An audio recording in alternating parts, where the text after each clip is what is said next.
Hi friends, ఈరోజు మనం నెయ్యి ఎలా ప్రిపేర్ చేసుకోవాలో చూద్దాము. ఇది పెరుగు నుంచి తీసిన మీగడ.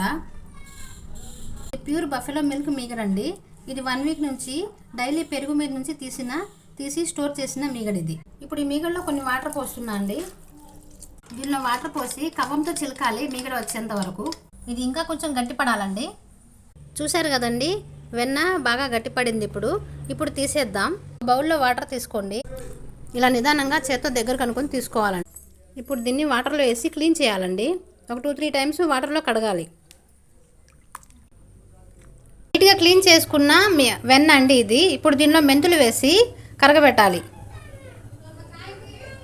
వెన్నలో మెంతులు వేస్తే మనకి బ్యాడ్ స్మెల్ రాదండి, చాలా రోజులు నిల్వ ఉంటుంది. వెన్న ఇలా పొంగుతుందండి, తర్వాత క్లియర్గా కనబడుతుంది వాటర్ లాగా. అప్పుడు మనకి నెయ్యి వచ్చినట్టు. నురగంతా పోయి ఇలా వస్తుందండి. ఫైనల్గా నెయ్యి